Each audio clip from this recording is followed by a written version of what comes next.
Cinema வந்து influencers கையில் இருக்குது. ஒரு படம் வந்து எப்படி ஓடணும், ஓடக்கூடாது, யார் படம் ஜெயிக்கணும், இதெல்லாம் வெளியே இருந்து இன்ஃப்ளூயன்சர்ஸ் முடிவு பண்ணுறாங்க. முன்னாடி வந்து விமர்சகர்களும் பத்திரிகையாளர்களும் வந்து நல்ல விமர்சனம் கொடுத்து படங்களை ஜெயிக்க வச்சாங்க. இன்னைக்கு அவங்களையும் தாண்டி சோஷியல் மீடியா இன்ஃப்ளூயன்சர்ஸ் கையில் போயிடுச்சு. அது இன்னைக்கு ஒரு மிகப்பெரிய ஒரு ஒரு சக்தியாக தான் இருக்குது. அது நல்லதா கெட்டதா தெரியல. ஏன்னா நிறைய படங்கள் ஓடுறதும் அந்த அந்த சோஷியல் மீடியா இன்ஃப்ளூயன்சர்ஸ்னால தான். சில படங்களை வந்து முடிக்கணும் சித்தாந்தமாக அதை வந்து முடிவு பண்ணிடுறாங்க முன்கூட்டியே. அப்படி எனக்கு நிறைய நடந்திருக்கு திரௌபதி 2ல். அதெல்லாம் இப்போ பேசி பிரயோஜனம் இல்லை, பேச வேண்டிய மேடையும் இது இல்லை. ஸோ ஆனால் ஓடிடியில் கொண்டு வந்து சேர்க்கணும் அந்த படத்தை. அங்கேயுமே எனக்கு வந்து அரசியல் நிறைய தலையிட்டு திரௌபதி 2 ஓடிடியிலும் கொண்டு வர முடியல. அதனால இந்த இடத்துல ஒரு முக்கியமான கோரிக்கை இவனை வச்சிடறேன். தன்னுடைய படங்கள்ல தனக்கென ஒரு பாணி இருக்கும், துணிச்சலான பல விஷயங்கள் இருக்கும், பல விழிப்புணர்வு காட்சிகள் நிச்சயமாக இருக்கும். எல்லாருக்கும் ரொம்ப பரிச்சயப்பட்ட முக்கியமான ஒரு இயக்குனர் இன்றைய தமிழ் சினிமாலன்னு சொல்லலாம். டைரக்டர் திரு மோகன்ஜி அவர்களை அன்போடு பேச அழைக்கிறேன்.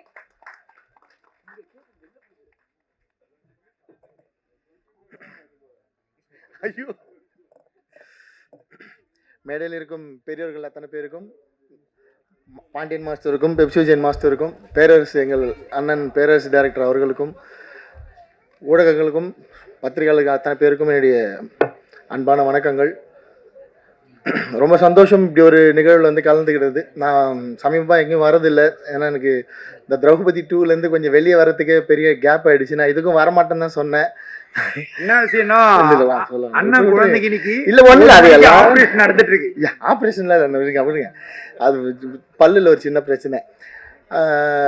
ஒரு ஸ்டண்ட் கலைஞர் இயக்குனர் ஆகிறது வந்து சாதாரண விஷயம் இல்லை. அது ஒரு பெரிய முயற்சி. அந்த முயற்சிக்கு வந்து உறுதுணையாக நிற்கணும், துணையாக நிற்கணும் அப்படின்ற ஒரே காரணம் தான் கிளம்பி வந்துட்டேன். எவ்வளோ முக்கியமான வேலையாக இருந்தாலும் விட்டுட்டு. முதல்ல என்னுடைய மனமார்ந்த வாழ்த்துக்கள் சிலம்பம் பட குழுவினருக்கு. இந்த படம் மிகப்பெரிய வெற்றி அடையட்டும். இன்னொரு முக்கியமான காரணம் இருக்குது. அண்ணன் நேற்று எனக்கு ட்ரெய்லர் அனுப்பினார். ட்ரெய்லர் பார்த்தேன். அந்த ட்ரெய்லர் வந்து இது எதை அடிப்படையாக கொண்ட படமாக இருக்குது அப்படின்னா சிலம்பம். இன்றைக்கி நம்ம ஒரு 1000 வருஷத்துக்கு முன்னாடி அங்கேருந்து அப்படியே சில விஷயங்கள்லாம் நம்ம இப்போது இன்னும் நம்ம பயன்படுத்திகிட்டு இருக்கோம். சில விஷயங்கள்லாம் நமக்கு இன்னும் நம்மளை விட்டு விலகாமல் இருக்குன்னா அதில் முக்கியமான ஒரு விஷயம் வந்து சிலம்பம். இது வந்து இப்போ ஆரம்பித்த கலை இல்லை. ஸோ இது தமிழர்களோட மரபு கலை. சிலம்பன் அப்படின்னா முருகன். ஸோ அவர் தான் இந்த சிலம்பத்துக்கு தலைவர்.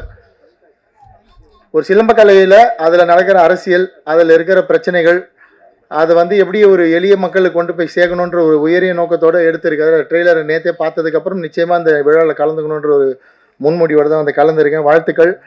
கூடவே படத்தில் சொல்லியிருக்காரா தெரில, ஒரு முக்கியமான விஷயம் இருக்குது. சிலம்பம் கற்றுக்கிட்டு தேசிய லெவல்லையோ இல்லைனா தமிழ்நாட்டு லெவல்லையோ நீங்கள் வந்து அங்கீகாரம் வாங்கி ஜெயிச்சிட்டிங்கன்னா கவர்மெண்ட் வேலை இருக்குது. அது வந்து படத்தில் சொல்லியிருக்கீங்களா தெரியல. இது பல மாணவர்களுக்கு தெரியாது. நம்ம யூபிஎஸ்சி அந்த மாதிரி பல அரசாங்க வேலைக்கு போகிறதுக்கு பல முயற்சிகள் எடுக்கிறீங்க, படிக்கிறீங்க. விளையாட்டிலும் அது முக்கியமாக சிலம்பத்தில் ஆர்வம் காட்டி சிலம்பத்தில் நீங்கள் வந்து வெற்றியாளராக இருந்தீங்கன்னா கவர்மெண்ட் வேலைக்கு போகலாம். 3% கோட்டா இருக்குது தமிழ்நாட்டில். சிலம்பம் அவ்வளோ முக்கியமான விஷயம். இது எனக்கு வந்து திரௌபதி படம் பண்ணுறப்ப தான் தெரியும். ஏன்னா அதில் என்னோட ஹீரோ வந்து சிலம்பம் கற்றுத்தர ஒரு வாத்தியார் தான், ரிச்சர்ட் சார். அந்த ரோல் பண்ணியிருப்பார். பாண்டியன் மாஸ்டர் தான் அதுக்கும் ட்ரைனிங் கொடுத்தாரு. 2 கையில் சிலம்பம் கற்றுக்க சொன்னேன். ஒரு வாரத்தில் மாஸ்டர் தான் அந்த ட்ரைனிங்கும் கொடுத்தாரு. பாண்டியன் மாஸ்டர் இல்லாமல் எங்கள் எந்த படமும் நடக்காது. எல்லா படத்துக்கும் அவர் ட்ரைனிங் கொடுத்துருவார். 4 பேர் அனுப்பிடுவேன். மாஸ்டர் சொன்னார், எனக்கும் வருத்தமாக தான் வந்து திரௌபதி 2 நான் ரிலீஸ் பண்ண டைம் தப்பு மாஸ்டர். என் மேலே தான் அது வந்து முழுக்க நான் வந்து ப்ரொடியூசர்கிட்ட ஃபைட் பண்ணி நாங்கள் ஒரு டேட் வச்சுருந்தோம். ஜனவரி 30 இல்லைனா ஃபெப்ரவரியில் ரிலீஸ் பண்ணலான்னு. ஜனநாயகன் டேட் மாறி இங்கே முன்னாடி பின்னாடி போனதால் அந்த பொங்கல்னு ஒரு பெரிய கேப் எடுத்ததால் ப்ரொடியூசர் வந்து பொங்கலுக்கு வந்துடலாம் அப்படின்னு சொன்னார். நான் சண்டை போட்டு எலெக்ஷன் வரைக்கும் நிப்பாட்டியிருக்கணும் அந்த படத்தை. இல்லைனா நான் சொன்ன டேட்டில் வந்திருக்கணும். அது தப்பு. நிறைய விஷயங்கள் சினிமாவில் கற்றுக்கிறேன். முதல் தடவையாக நான் அந்த தோல்வியை பார்த்துட்டு தான் கற்றுக்கிட்டேன். அது ரொம்ப வருத்தமான விஷயம். அதுவும் அதுலேருந்து வெளியே வரல. ஏன்னா ரொம்ப கஷ்டப்பட்டு எடுத்த படம். இன்றைக்கி சினிமா வந்து முன்னாடி ரசிகர்கள் இருந்த மாதிரி இல்லை. இன்றைக்கி சினிமா வந்து இன்ஃப்ளூயன்சர்ஸ் கையில் இருக்குது. ஒரு படம் வந்து எப்படி ஓடணும், ஓடக்கூடாது, யார் படம் ஜெயிக்கணும், இதெல்லாம் வெளியே இருந்து இன்ஃப்ளூயன்சர்ஸ் முடிவு பண்ணுறாங்க. முன்னாடி வந்து விமர்சகர்களும் பத்திரிகையாளர்களும் வந்து நல்ல விமர்சனம் கொடுத்து படங்களை ஜெயிக்க வச்சாங்க. இன்றைக்கி அவங்களையும் தாண்டி சோஷியல் மீடியா இன்ஃப்ளூயன்சர்ஸ் கையில் போயிடுச்சு. அது இன்னைக்கு ஒரு மிகப்பெரிய ஒரு சக்தியாக தான் இருக்குது. அது நல்லதா கெட்டதா தெரியல. ஏன்னா நிறைய படங்கள் ஓடுறதும் அந்த அந்த சோஷியல் மீடியா இன்ஃப்ளூயன்சஸ்னால தான். சில படங்களை வந்து முடிக்கணும் சித்தாந்தமாக அதை வந்து முடிவு பண்ணிடுறாங்க முன்கூட்டியே. அப்படி எனக்கு நிறைய நடந்திருக்கு திரௌபதி 2ல். அதெல்லாம் இப்போ பேசி பிரயோஜனம் இல்லை, பேச வேண்டிய மேடையும் இது இல்லை. ஸோ ஆனால் ஓடிடியில் கொண்டு வந்து சேர்க்கணும் அந்த படத்தை. அங்கேயுமே எனக்கு வந்து அரசியல் நிறைய தலையிட்டு திரௌபதி 2 ஓடிடியிலும் கொண்டு வர முடியல. அதனால் இந்த இடத்துல ஒரு முக்கியமான கோரிக்கை இவனை வச்சிடறேன். மத்திய அரசில் வேவ்ஸ் அப்படின்ற ஒரு ஓடிடி இருக்குது. நம்ம தமிழ் சினிமாலே எத்தனை பேருக்கு தெரியும் தெரியல, பேரரசு சாருக்கே தெரியுமான்னு தெரியல.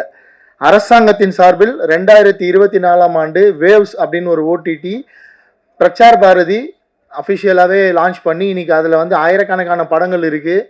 ஹிந்தி படங்கள், மராத்தி, கன்னடா படங்கள் வரைக்கும் அதில் போயிட்டு நிறைய பேர் வந்து அதில் வந்து எதுவும் காசு கொடுக்க மாட்டாங்க. நீங்கள் எல்லா படத்தையும் அதில் போயிட்டு ஸ்ட்ரீம் பண்ணலாம். ஒரு ஹவருக்கு வந்து 6 ரூபாய் கொடுப்பாங்க மக்கள் படம் பார்த்தா. கவர்மெண்ட் வந்து அதை வந்து பே பண்ணுறாங்க. அந்த மாதிரி தமிழ்நாடு அரசு இன்னைக்கு வந்து நம்ம தமிழ் சினிமாவில் இருந்த ஒரு மிகப்பெரிய கதாநாயகன் திரு மாண்புமிகு விஜய் சார் அவர்கள் இன்னைக்கு முதலமைச்சராக மாறி இருக்காரு. ஸோ அவருக்கு இந்த நேரத்தில் ஒரு கோரிக்கை, தமிழ் சினிமாவுக்குன்னு ஒரு பிரத்யேகமான ஒரு ஓடிடி நீங்கள் வந்து உருவாக்கணும். எப்படி மத்திய அரசால் அதை கட்டுப்படுத்தி நடத்த முடியுதோ வெற்றிகரமாக வேவ்ஸ்ன்ற பேரில், அது மாதிரி தமிழ்நாடு அரசும் அதை வந்து நடத்தலாம். நீங்கள் உங்களுக்கு அதை பற்றின புரிதல் நிறைய இருக்கும் விஜய் சார். ஸோ இந்த நேரத்தில் ஒரு கோரிக்கை வச்சுக்கிறேன். என்னென்னா, இப்போது சிலம்ப மாதிரி படங்கள்லாம் நிச்சயமாக ஓடிடி வந்து அவ்வளோ சீக்கிரம் வந்து எட்டி கூட பார்க்க மாட்டாங்க, ப்ரிஃபர் கூட பண்ண மாட்டாங்க. ஏன்னா அதுவுமே ஒரு பெரிய லாபிக்குள்ளே இருக்குது. ஒரு சிலர் தன்னுடைய சொந்த செல்வாக்கை பயன்படுத்தி மட்டுமே ஓடிடிக்குள்ளே வந்து படங்கள் வித்துட்டு இருக்கிற காலமாக இருக்குது. நல்ல படங்கள் எடுத்தாலாம் ஓடிடிக்குள்ளே போகிறது அவ்வளோ ஈஸி இல்லை. நம்ம வந்து அமேசான் மாதிரி ஓடிடி தளங்களில் ஃப்ரீயாக படம் கொடுக்குறோம். படம் பார்த்துட்டு பேப்பர் வியூ ஆப்ஷனில் கொடுங்கன்னா கூட அதுலேயுமே நிறைய உள்ள அரசியல் இருக்குது. எந்த படத்தை உள்ளே கொண்டு வரணும் கொண்டு வரக்கூடாதுன்ற வரைக்கும் நிறைய அரசியல் நடந்துகிட்ருக்கு. அது சினிமாவுக்கு ஆரோக்கியமான விஷயம் இல்லை. அதனால தான் சினிமா இவ்வளோ பெரிய வீழ்ச்சியை கண்டிருக்கு. இதை பற்றி யாரும் கவலையும் பட மாட்டாங்க. எந்த ப்ரொடியூசர் சங்கத்தில் தலைவராக இருக்கவங்களோ நிர்வாகியாக இருக்கவங்களோ இது ஒரு பெரிய விஷயமா எடுத்துக்க மாட்டாங்க. அவங்களோட பிரச்சனையோட வந்து தாண்டி கடந்து போயிடுறாங்க. அது கியூப் பற்றியும் நிறைய நானும் வேறு சார் இப்போ பேசணும். கியூப்லேயுமே நம்ம கட்டுற பணம் வந்து ப்ரொடியூசர் கவுன்சில் தலையிட்டா நிறைய சின்ன படங்கள் ஒரு 100 தேட்டருக்குள்ளே வர படங்களுக்கெல்லாம் வந்து கியூப் வந்து 15,000 16,000 சார்ஜ் பண்ண வேண்டிய அவசியம் இல்லை. ஒரு தேட்டரில் நம்ம வந்து ஒரு ஷோ ஒரு வாரத்துக்கு ஓட்டுறதுக்கு 16,000 கிட்டத்தட்ட கட்ட வேண்டியது இருக்குது. இப்போ சிலம்பம் மாதிரி படம் வந்து 100 தேட்டரில் ஓடணுன்னா நீங்கள் யோசிச்சு பாருங்கள், 16 லட்சம் கியூபுக்கு மட்டும் கட்டணும். அதில் எவ்வளோ கலெக்ஷன் வரும், அதுலேருந்து என்ன லாபம் வரும்லாம் தெரியாது. ஸோ நம்ம கட்ட வேண்டிய பணம், அதுக்கப்புறம் விளம்பரம் இருக்குது, பேப்பர் ஆடு இருக்குது, பிரிண்ட் பப்ளிசிட்டி இருக்குது, கொஞ்சமாவது நம்ம வந்து ப்ரெஸ்ஸு சார்ந்ததுக்கு செலவு பண்ணோம். இந்த மாதிரி ஃபங்க்ஷன் நடத்துகிறோன்னா ஒரு பெரிய பொருள் செலவு இருக்குது. ஸோ ஒரு சின்ன படம் தேட்டரில் ரிலீஸ் ஆகிறதுக்கு இன்றைக்கி வந்து 30 லட்சம் தேவைப்படக்கூடிய சூழல் இருக்குது. ஸோ கியூப் நிறுவனம் கொஞ்சம் அதை மறுபரிசீலனை பண்ணி, தயாரிப்பாளர் சங்கமும் கொஞ்சம் அவங்க கூட பேசி ஒரு 100 தேட்டருக்குள்ளே ரிலீஸ் பண்ணுற படங்களுக்காக அது வந்து மானியம் வாங்கி கொடுக்கணும். அது முன்னாடி இருந்தது, அந்த நடைமுறை திரும்ப இல்லை இப்போ. ஸோ அதை சரி பண்ணி கொடுங்க. அப்போ தான் இவங்கெல்லாம் வந்து ஒரு நிகழ்ச்சி நடத்தி இங்கேருந்து ஒரு 20 நாளுக்குள்ளே தேட்டருக்கு வர முடியும். அவ்வளோ ஈஸி இல்லை. இந்த மாதிரி ஒரு நிகழ்ச்சி நடத்திட்டு சந்தோஷமாக இதே சந்தோஷத்தோட படத்தை தேட்டருக்கு கொண்டு போகிறது. சிசேரியன் மாதிரி அது ஒரு 3 மடங்கு சிசேரியன் ஒரு படத்தை தேட்டருக்கு கொண்டு போகிறது அவ்வளோ கஷ்டம்.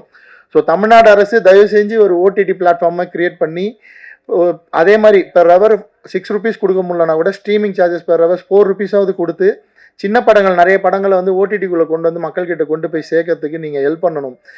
ஏன்னா நான் மறுபடியும் சொன்னது தான், சோஷியல் மீடியா இன்ஃப்ளூயன்சஸ் பண்ணுற அவங்க வந்து தன்னோட லாபத்துக்காக காசை வாங்கிக்கிட்டு எந்த படம் ஓடணுன்றதை அவங்க முடிவு பண்ணுறதால நிறைய நல்ல படங்கள் ஓடிடிக்குள்ளே வந்ததுக்கப்புறம் தான் மக்களால் பாராட்டப்படுது. நிறைய ஓடின படங்கள் ஓடிடிக்குள்ளே வந்ததுக்கப்புறம் மக்களால் வந்து விமர்சிக்கப்படுது. இது இந்த படம் எப்படா ஓடிச்சு, இது ஸ்கேமு.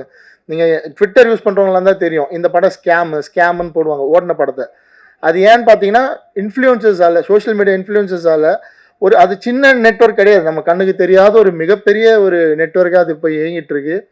நான் பாதிக்கப்பட்டிருக்கேன். திரௌபதி 2 திரைப்படம் கிட்டத்தட்ட ஒரு குறைஞ்சது ஒரு 400 இன்ஃப்ளூயன்சஸ் இன்னைக்கு தோத்துட்டாங்க அந்த கட்சி. ஸோ அவங்க சைடில் இருந்து கட்சின்னு இல்லை, கட்சியில் இருக்க சில நபர்கள் அவங்களோட சொந்த சிந்தனைக்காக அதை பயன்படுத்தி ஒரு படத்தையே வந்து மக்கள்கிட்ட கொண்டு போய் சேர்க்காம அவ்வளோ நெகட்டிவ் ரிவ்யூஸ் வந்து பிளான் பண்ணி கொண்டு போய் சேர்க்க முடியுது.